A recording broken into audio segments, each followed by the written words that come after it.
Assalamualaikum warahmatullahi wabarakatuh. Apa kabar siswa-siswi sekalian? Semoga sehat selalu. Sebelum melakukan pembelajaran sekarang, alangkah baiknya kita membaca doa terlebih dahulu. Berdoa sesuai dengan kepercayaan dan agama masing-masing. Silakan. Amin. Sebelum masuk pada materi pembelajaran hari ini, apakah ada yang masih ingat materi pada pertemuan sebelumnya? Ya, betul. Pada pertemuan minggu kemarin, kita sudah membahas materi seputar tonggak persatuan dan kesatuan. Yang bagaimana kita membahas organisasi-organisasi pada pergerakan zaman nasional, yaitu contohnya Budi Utomo, Syarikat Islam, Muhammadiyah, Indis Partis, dan yang lainnya. Nah, pada kesempatan kali ini kita masuk pada materi penguatan jati diri keindonesiaan. Nah, apakah kalian tahu tentang jati diri keindonesiaan seperti apa? Nah, yang tahu silahkan komen di bawah. Langsung saja pada pertemuan kali ini ada beberapa materi yang akan dibahas.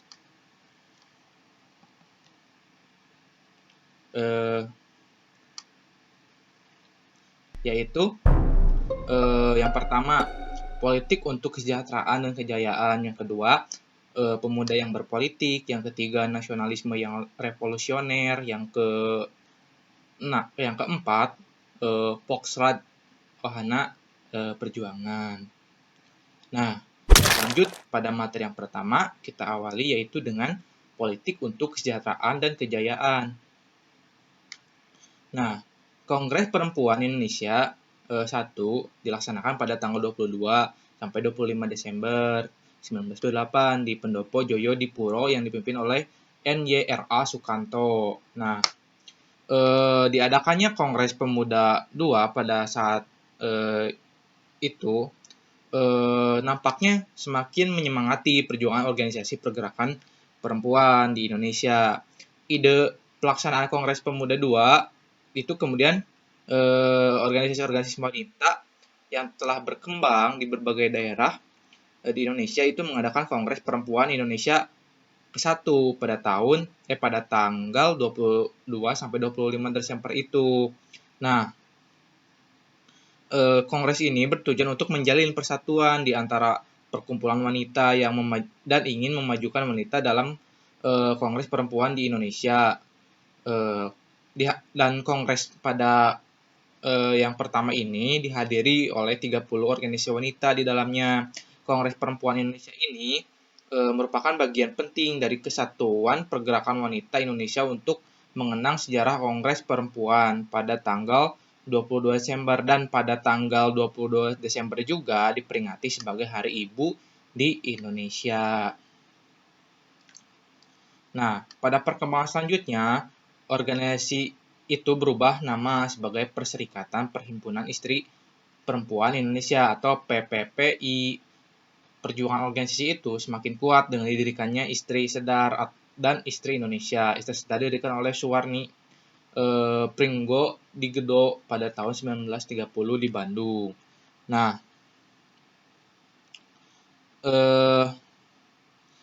sementara itu, gerakan organisasi pemuda terus mengalami kemajuan. Pada tanggal 31 Desember 1931, diselenggarakan rapat besar Indonesia Muda. Saat itu, Indonesia Muda resmi didirikan dengan upacara. Selanjutnya, setiap cabang harus ditanya kesiapannya untuk mendirikan Indonesia Muda. Tepat pukul 12.00 waktu Indonesia Barat, semua hadirin diminta untuk berdiri dan piagam pendirian Indonesia Muda dibacakan. Pada saat itu panji-panji Indonesia Muda berkibar untuk selama-lamanya diiringi bunyi gamelan, dan gamelan berhenti semua pemuda untuk menyanyikan lagu kebangsaan Indonesia Raya. Nah,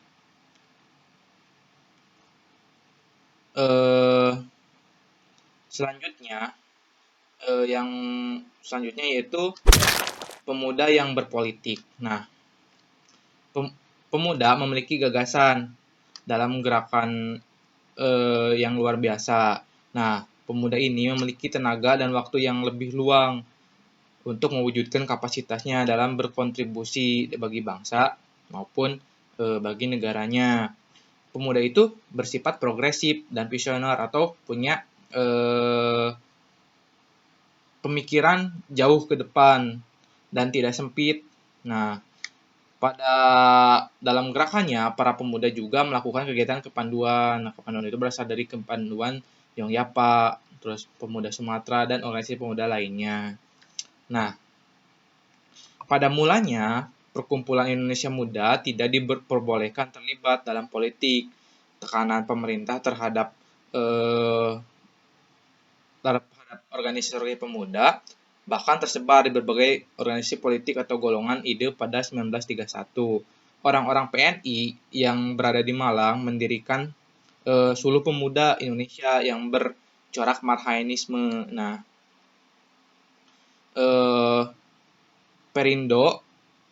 Partindo, mohon maaf, di Yogyakarta mendirikan Persatuan Pemuda Rakyat Indonesia atau Perpri dan Perkumpulan Pemuda Perserikatan Ulama, Pemuda Persatuan Islam, Ansor, Pemuda Kristen misalkannya lahir di Persatuan Pergerakan Pemuda Kristen, sementara Pemuda Katolik melahirkan Muda Katolik, dan Partai Politik Suluh Pemuda Indonesia. Nah, barisan pemuda Gerindo, jajaran Obor Pasundan, perkumpulan lainnya seperti Taman Siswa, Persatuan Pemuda Teknik, Persatuan Putri Cirebon, Kebangunan Sulawesi, dan Minangkabau di antara organisasi pemuda-pemuda berseluruhan dengan kegiatan politik yang dinamika dan organisasi induknya. Nah, pemuda ini banyak ikut berperan pada saat itu juga. Kita juga jangan lupa pada saat 16 Agustus Soekarno dan Hatta itu kan diamankan ataupun diculik ke Rengas Dengklok itu oleh pemuda, oleh Soekarni, Wikana. Nah, seperti itu. Jadi peran pemuda ini sangat luar biasa pada lembaran sejarah bangsa Indonesia. Nah, kita sebagai pemuda juga harus ikut andil dalam setiap perubahan yang memang ke arah positif untuk demi kemajuan dan persatuan dan kesatuan di negara kita, yaitu di Indonesia. Nah, yang ketiga, untuk nasionalisme yang revolusioner. Nah, tidak lepas ketika kita membahas revolusioner, tidak lepas dari sosok Soekarno. Sebagai seorang yang terpelajar, Soekarno muncul sebagai seorang pemuda yang cerdas dan yang memiliki memimpin pergerakan nasional baru. Nah, kita awali yang pertama, Soekarno juga menggagas Partai Nasional Indonesia. Terus pada saat itu juga Partai Komunis Indonesia yang sangat radikal dan revolusioner berperan aktif juga, dan juga ada juga Partindo, yaitu pecahan dari Partai Nasional Indonesia saat Soekarno ditahan. Nah,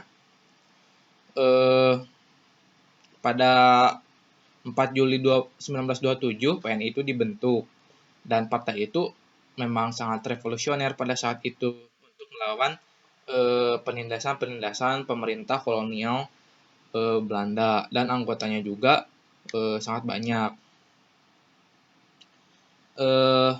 Perlawanan terhadap kekuasaan kolonial, pergerakan pada perlawanan berbasis masalah perkumpulan agama. Sementara itu, komunis merupakan target langsung dari pemerintah Belanda, namun Belanda tidak dapat mempertahankan kekuasaan mereka di daerah-daerah yang berbasis komunis. Nah, dikarenakan sifatnya yaitu yang sangat radikal dan revolusioner, sehingga pemerintah kolonial pun susah gitu untuk bisa mengamankan dari orang-orang yang memang berhaluan komunis. Nah, pada saat itu semangat untuk memerangi imperialis dan kolonialis begitu kuat, dan pengikut-pengikut PKI, pengikut Tan Malaka, masih terus dapat mempertahankan kerangka struktur yang biasanya dilakukan melalui kontak pribadi di desa-desa yang bekerja sama dengan organisasi agama lainnya, sehingga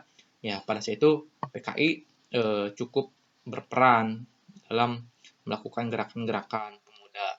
Nah, selain Partai Nasional Indonesia terus mendapat tekanan dari Belanda, Soekarno sebagai PNI yang diadili menjelang vonis di pengadilan dijatuhkan, Soekarno sempat mengucapkan pidato pembelaan untuk membakar semangat para pejuang. Pidato di pengadilan akhirnya menjatuhkan hukuman kurungan kepada Soekarno. Terus ia ditahan di penjara Sukamiskin di Bandung selama 4 tahun. Nah, selama Soekarno menjalani masa penahanannya, PNI pecah menjadi dua, tadi sudah dikatakan. Nah, yaitu Partai Indonesia atau Pertindo ya, dan Partai Pendidikan Nasional Indonesia PNI. PNI baru. Soekarno masuk dalam Partai Indonesia atau PNI yang dipimpin oleh Muhammad Hatta dan Syahrir. Nah, Partai Indonesia pimpinan Soekarno menekankan pada mobilisasi massa, sedangkan Hatta dan Syahrir lebih menekankan pada organisasi kader-kader yang menentang tekanan-tekanan pemerintah kolonial Belanda dengan keras, lebih menanamkan pemahaman ide nasionalisme. Nah, ini bedanya ketika Partai Indonesia yang dipimpin oleh Soekarno itu lebih ke turun aksi dan juga mobilisasi massa, yaitu mengerahkan masyarakat atau massa secara luas, sedangkan Syahrir dan Muhammad Hatta itu lebih ke menanamkan pemahaman, jadi propaganda-propaganda seperti itu. Nah, selanjutnya Poksad, yaitu wahana perjuangan. Nah, menurut Djoko Darmawan dalam Sejarah Nasional, ketika Nusantara berbicara, Poksad itu terbentuk atas desakan dari pemuka-pemuka pergerakan di Indonesia yang pada orang-orang Belanda yang menuntut adanya Dewan Perwakilan bagi orang-orang Hindia. Dewan ini merupakan parlemen untuk urusan Bumi Putra, hak-haknya secara resmi dijamin oleh hukum Belanda. Nah, Poksad ini juga bisa dikatakan bahwa kalau disangkut pautkan dengan era sekarang, Poksad ini seperti Dewan Perwakilan Rakyat. Nah, kaum Bumi Putra pada saat itu juga bisa dikatakan sebagai anggota-anggota DPR pada saat ini yang mewakili kaum Bumi Putra atau kaum pribumi. Nah, selama periode 1930 sampai 1940, Poksad menjadi wadah tokoh-tokoh pergerakan Indonesia menyuarakan aksinya, seperti yang dilakukan oleh Sutarjo pada 1935 yang mengeluarkan petisi agar pemerintah Belanda bersedia mengadakan suatu perundingan bersama dengan perwakilan Indonesia untuk membicarakan nasib Indonesia di masa mendatang. Nah, ini juga sebagai salah satu wahana perjuangan pergerakan pemuda pada saat itu melalui media diplomasi terhadap pemerintah kolonial untuk mencapai kemerdekaan Indonesia. Jadi perjuangan pemuda itu tidak hanya melakukan perjuangan secara langsung dengan mengangkat senjata, tetapi juga melakukan diplomasi dengan pemerintah kolonial. Nah,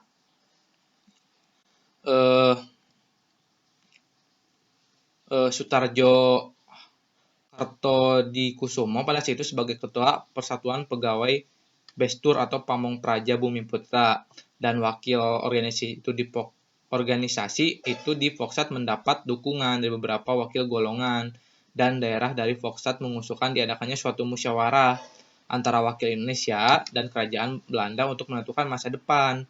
Nah, yang bisa berdiri sendiri. Nah, meskipun dalam ruang lingkungan kerajaan Belanda, petisi itu melahirkan pro dan kontra, baik di kalangan Indonesia maupun di kalangan Belanda. Petisi itu mendapat persetujuan mayoritas Poksad. Nah, selanjutnya disampaikan pada pemerintah kerajaan dan parlemen Belanda. Partai Nasional pada saat itu memperingatkan pada para pendukung petisi bahwa tindakan yang diambil itu tidak mempunyai kekuatan hukum yang mengikat seperti Poksad, sehingga usaha itu sia-sia belaka. Pendukung petisi tidak dapat menghiraukan peringatan ini, bahkan membentuk suatu komite agar petisi itu mendapat dukungan dari halayak rakyat. Kondisi itu tidak hanya bergerak di Indonesia saja, bahkan hingga ke negeri Belanda, sehingga menyetujui petisi itu tanpa melalui perdebatan ditolak oleh pemerintah Belanda. Nah, pada tanggal 16 November tahun 1938, alasan penolakan petisi adalah Indonesia belum siap untuk memikul tanggung jawab. Nah, memerintah diri sendiri, bangsa Indonesia juga dinilai belum mampu untuk berdiri, apalagi menjadi negara yang merdeka. Cara penolakan yang tanpa perdebatan di parlemen ini mengecewakan pihak pergerakan nasional. Pergerakan yang perdebatan di parlemen mengecewakan pihak para pemuda pada saat itu yang bergerak pada pergerakan nasional. Meskipun pihak yang ditolak sesungguhnya telah menduga sebelumnya, realitas itu menunjukkan bahwa tuntutan rakyat Indonesia tidak dibicarakan secara terbuka di parlemen. Nah, jadi pada saat itu muncul petisi-petisi yang ingin melakukan dialog-dialog antara usulan dari yang disampaikan oleh tokoh-tokoh pergerakan Indonesia untuk menyuarakan aspirasi, salah satunya oleh Sutarjo pada 1935. Nah, tetapi petisi tersebut ditolak. Tadi beberapa alasannya Indonesia belum siap. Nah, sebenarnya diplomasi itu tidak semudah yang kita bayangkan. Banyak lika-likunya, banyak permasalahan-permasalahan yang memang dalam diplomasi itu harus secara alot gitu membicarakan tentang apalagi ini kemerdekaan suatu bangsa. Nah, kita dapat ambil kesimpulan bahwasanya untuk dalam suatu permasalahan kita jangan sampai hanya mengambil satu sisi. Misalkan dalam melakukan perjuangan, Indonesia tidak hanya melakukan pergerakan secara di medan perang saja, tetapi melakukan diplomasi, yaitu salah satunya di POKSA, yaitu Dewan Perwakilan pada saat ini jika disangkut pautkan. Nah, yang di dalamnya yaitu ada beberapa perwakilan, baik itu dari tokoh-tokoh pergerakan Indonesia dan juga tokoh-tokoh dari Belanda. Nah, seperti itu. Jadi, untuk mencapai suatu kemerdekaan itu sangat susah. Nah, kita sebagai kaum muda di era sekarang wajib untuk bisa menjaga persatuan dan kesatuan dan jalannya NKRI pada saat ini yang telah dicita-citakan, yang dikorbankan dengan darah perjuangan-perjuangan pemuda pada saat itu. Nah, kita sebagai kaum muda, sebagai penerus bangsa harus mampu bisa meneruskan cita-cita para pendahulu kita untuk mencapai Indonesia yang memang maju, adil, dan makmur. Nah, seperti itu. Nah, mungkin dicukupkan sekian untuk materi pada pertemuan kali ini. Terima kasih atas perhatiannya. Nah, untuk materi kali ini hanya seperti itu yang dapat disampaikan.